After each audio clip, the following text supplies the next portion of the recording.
Good evening, writers. It's Friday, May 5th, and we're going to talk about the antagonist and the effective villain. Now, most of the concepts we talk about here are fairly basic, and it's very easy to find good writing advice anywhere on the internet. But this is one of the first times that, in my cursory inspection of what's available out there, there's some very bad advice out there. So I'm going to set the record straight in a lot of ways.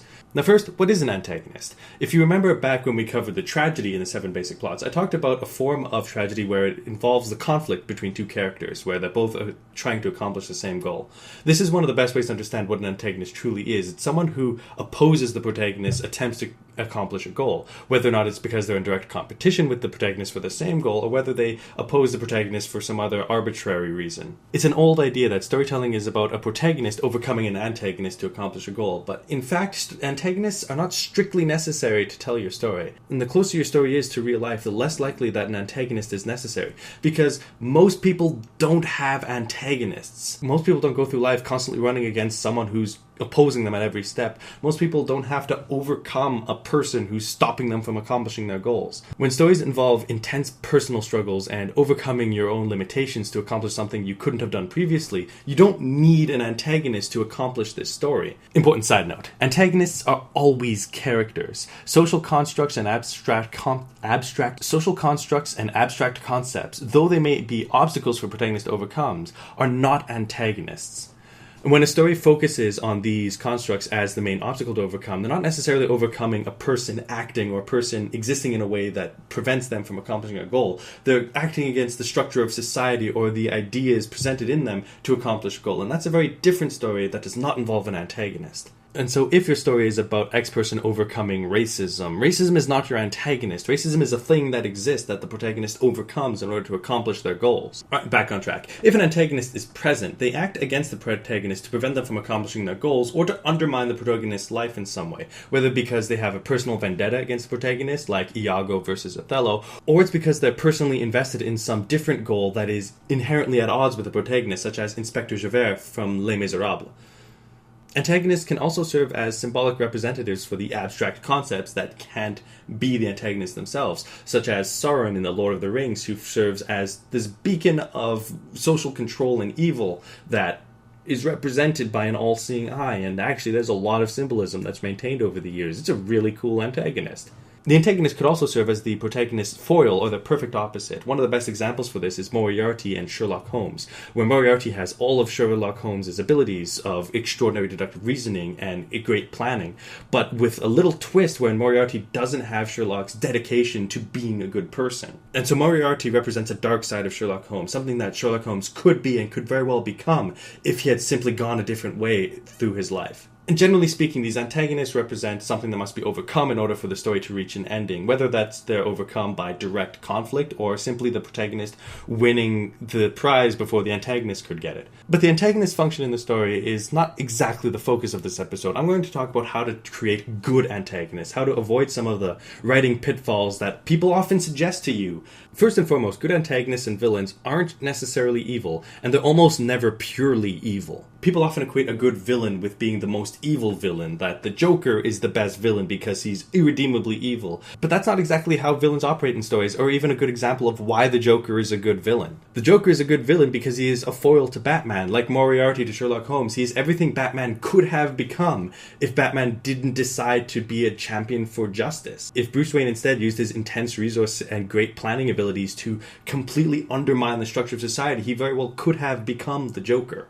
And so gauging the quality of an antagonist or a villain based on how evil they are often misses or completely ignores the reasons why these villains or antagonists work in the story that they're in. Even inside horror films, where the antagonist is often designed to be personified evil, even Jason and Freddy get backstories that make them people, that make their struggles real and relatable. Even though it's completely ridiculous and unbelievable, they still try. So generally speaking, avoid the pitfall of gauging a villain's quality by how evil they are. Second, make sure that the antagonist and the protagonist actually interact with each other. The audience needs to see the antagonist acting against the protagonist. There's only so much you can rely on the idea that, oh, things are going wrong because there's an antagonist in the distance doing bad things. We have to see that happening. We have to know what they're planning and why they're doing it. And more importantly, we need to see that they're a threat to the protagonist. Second, when the antagonist and protagonist are interacting, you should try and develop a relationship between them. It rarely works well to have an antagonist whose sole goal is to defeat the protagonist. Iago in Othello is probably the only good example of that. But even then, he has some racism and jealousy motives that give him a complex reason for hating Othello. He doesn't just hate Othello because Othello is the protagonist.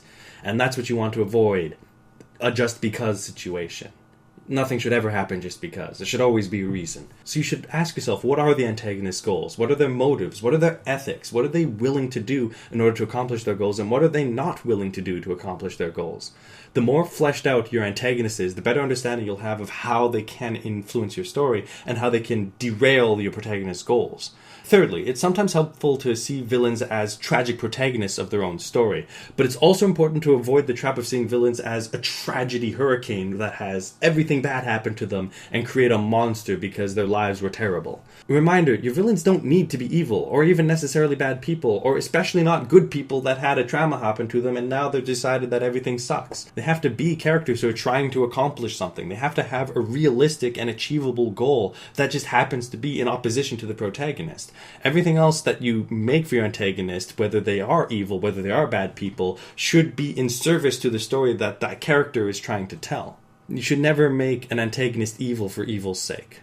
It's just bad writing. Finally, and I think most importantly, you have to consider what emotional response you want your antagonist to evoke from the audience. Do you want your villains to make your audience afraid of them? Do you want them to be angry at your antagonist? Do you want them to feel pity, existential dread, jealousy, comic relief? The peasant at the diner.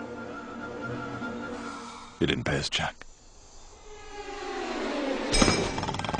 Understanding how you want your audience to interact with the antagonist will help you shape the kind of actions that your antagonist will take in their opposition to the protagonist. Because you can't just make the antagonist the one unifying force that opposes the protagonist at every turn. They should have reasons for the conflict. They should have a structure to the way that they're trying to go about their goals. And they should only oppose the protagonist because their differences are irreconcilable. Because if your antagonist could be convinced to stop, chances are they would stop when someone convinces them to stop. So those are some easy rules you can follow to create more engaging and more believable antagonists. It's important to remember that a good antagonist is often essential to good storytelling because they're one of the only characters whose character arc follows perfectly with the plot. The things that happen to the antagonist are the things that happen in the main plot of your story. And so if people don't like your antagonist or they do things that seem contradictory or arbitrary, it can really reduce the impact that your story can tell because, let's face it, no one likes a bad villain. That's all for this episode of the Young Writers Vlog, and remember, the antagonist always wins in the middle. Social constructs and abstract concepts. Social constructs and abstract concepts. Why did... I guess I'm doing it. Sometimes they win in the end, too. If you really want them to. Maybe both the antagonist and the protagonist win. That'd be cool. It's hard to do, though. Especially if they're well-developed. And irreconcilable opposites. It can often be hard for them both to win, if not impossible. But dream the dream.